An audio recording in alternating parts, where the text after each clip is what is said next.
using ice, know somebody that uses ice, family member, read about ice, heard about ice. Well, these are the things that you must know. Hello, I'm John Arber.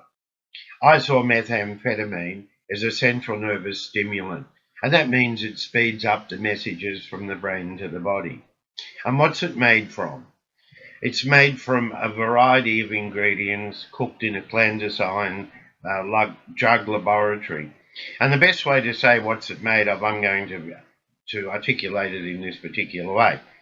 That if I said to you, people watching this, that I'm going to make a salad and serve you a salad, and what we're going to do is we're going to chop up some tomatoes and put them in the salad, and the tomatoes aren't quite red enough. So what we'll do is we'll get some red phosphorus. We'll get red phosphorus, and then we'll chop it up and grind it up, and we'll put that on there.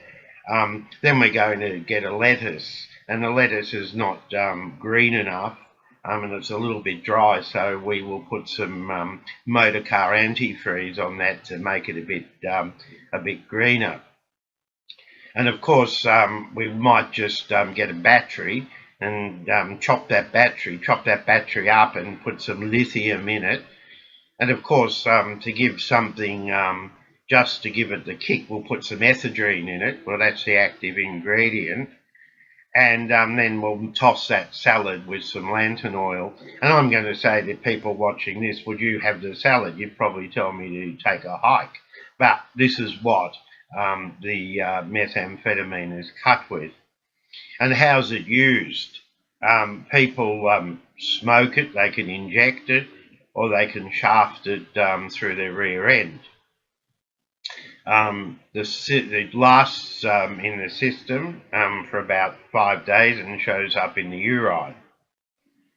The effects, why are people attracted to it? Well, there's what's the name?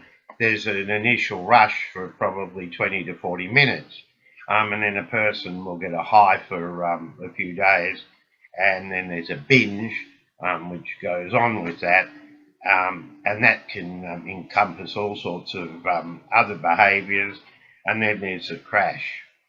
And usually you can tell somebody that's on meth or ice because their pupils are very much dilated and they're very big. There's a lot of risks. It's not the great thing that it is, because if we have a look at the risks of it, that perhaps think about this, our normal heart rate for can be anything between 60 to 100 beats per minute, depending on a person's weight, etc., and age. But the dangers with ice, it's like a pendulum with our heart rate. And it's been known for people to have their heart rate drop down to below 40 or 40 below, or they've been hospitalised, or because it's gone up to 195 plus.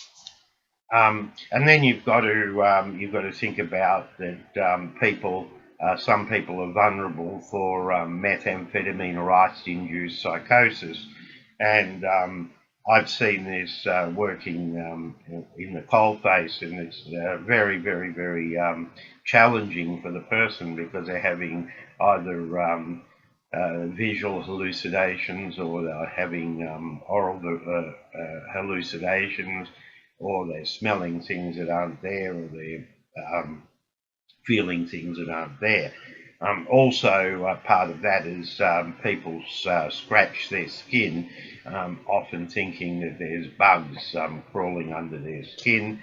It causes dental issues, and the people that are injecting it at a risk of endocarditis, which is vegetation or infection in the heart valves. I've seen gangrene, I've seen blisters from the people that are cranking.